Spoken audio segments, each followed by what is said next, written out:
మీకు సమాధానము కలుగునుగాక. ఈరోజు కీర్తనల గ్రంథం 7వ అధ్యాయం ధ్యానిద్దాము. బెన్యామీను వంశస్థుడైన కూషు చెప్పిన మాటల విషయమై దావీదు యెహోవాను గూర్చి పాడిన కీర్తన ఇది. ఈ కీర్తన ద్వారా మనం గ్రహించవలసిన విషయం ఏమిటంటే, ప్రార్థించిన హృదయం అనగా 1-10 వచనాలలో దావీదు హృదయ స్థితిని తెలియచేస్తుంది. 1-2 వచనాలలో పొంచి ఉన్న ప్రమాదం గురించి దావీదు తెలియచేస్తున్నాడు. చివరిగా ప్రాప్తించిన సమాధానం అనగా 1-17 వచనాలలో ప్రార్థనకు గల ప్రతిఫలాన్ని బట్టి కృతజ్ఞతాస్తుతులు చూడవచ్చు. కీర్తనల గ్రంథం 7వ అధ్యాయం చదువుకుందాం. యెహోవా నా దేవా, నేను నీ శరణు జొచ్చి ఉన్నాను. నన్ను తరుము వారి చేతిలో నుండి నన్ను తప్పించుము.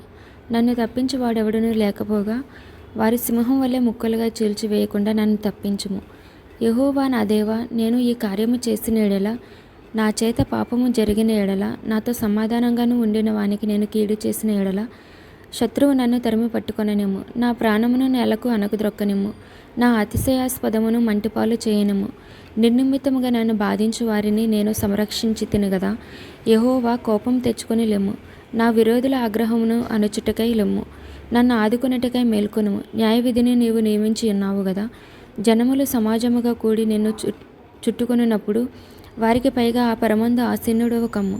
యెహోవా జనములకు తీర్పు తీర్చువాడు. యెహోవా నా నీతిని బట్టియు నా యథార్థతను బట్టియు నా విషయంలో నాకు న్యాయము తీర్చుము. హృదయములను అంతరింద్రియములను పరిశీలించు నీతిగల దేవా, దుష్టుల చెడుతనము మాన్పుము. నీతిగల వారిని స్థిరపరచుము. యథార్థ హృదయులను రక్షించు దేవుడే నా కేడెమును మోయువాడై ఉన్నాడు. న్యాయమును బట్టి ఆయన తీర్పు తీర్చును. ఆయన ప్రతిదినము కోపపడు దేవుడు. ఒకడును మల్లని ఎడల ఆయన తన ఖడ్గమును పదును పెట్టును. తన విల్లు ఎక్కుపెట్టి దానిని స్థిరపరిచి ఉన్నాడు. వాని కొరకు మరణ సాధనములను సిద్ధపరిచి ఉన్నాడు. తన అంబులను అగ్ని బాణములుగా చేసి ఉన్నాడు. పాపమును కనుటకు వాడు ప్రసవ వేదన పడుచున్నాడు.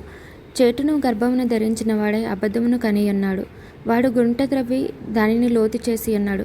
తాను త్రవ్విన గుంటలో తానే పడిపోయాను. వాడు తలంచిన చేటు వాని నెత్తి మీదకే వచ్చును. వాడు యోచించిన బలాత్కారము వాని నెత్తి మీదనే పడును. యెహోవా న్యాయం విధించువాడని నేను ఆయనకు కృతజ్ఞతాస్తుతులు చెల్లించెదను. సర్వోన్నతుడైన యెహోవా నామమును కీర్తించెదను. Thank you. God bless you all.